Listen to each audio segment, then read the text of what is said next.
When it came to the second floor, Severide required extra assistance. He made a request for Damon. Damon was successful in obtaining specialist instruction, and Herman gave his approval. He allowed Damon and Clarence to accompany Severide to the upper floor. The parents were located by them. They came to their rescue. At the time that Chief Pakal issued the order to leave, the firemen were proceeding with their efforts to bring the fire under control. As time went on, the fire became uncontrollable. Radio interference was a problem that needed to be addressed. Because he did not want anyone to sustain injuries, he dispatched the firefighters to vacate the area where the incident occurred. They believed that everyone had successfully escaped. Herman assumed that everyone had successfully escaped. There were 6 firefighters who went upstairs, and he counted 6 of them leaving the house afterwards.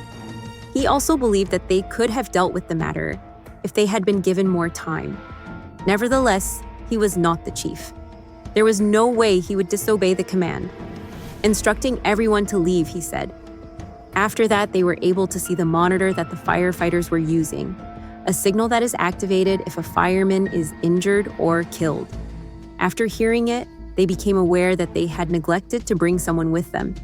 In the event that they were aware that someone was trapped inside, they would not have left a firefighter out there. They would have deducted one of their own from their total.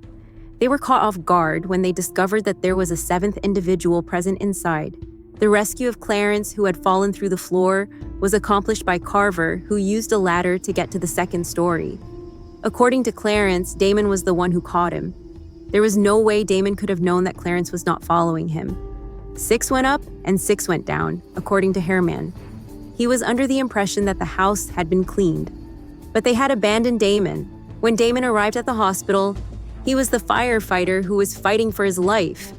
Moreover, Severide saw himself responsible for abandoning him. Why do you choose not to collaborate with members of your family? It causes a blurring of lines. The use of it against Severide is another possibility.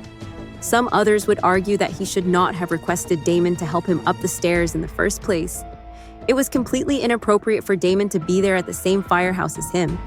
It was unknown to Bowden that Damon was related to Severide when he recruited him.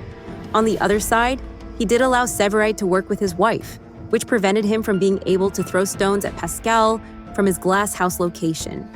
That is not to say that Pascal did not blame himself. All of the firefighters in the scene were under his command at that time. Pascal stated that even if someone had to be blamed, it should be that person. He communicated this information to Bowden as well. As a result of the fact that he was willing to be pushed out in order to defend his firefighters, Bowden's verdict regarding the activities made by everyone was exceptionally admirable. It was his belief that nobody had committed a mistake. All of the things that Bowden would have done himself were done by Pascal. As a result, Damon's survival was also beneficial. A number of problems were present in his lungs.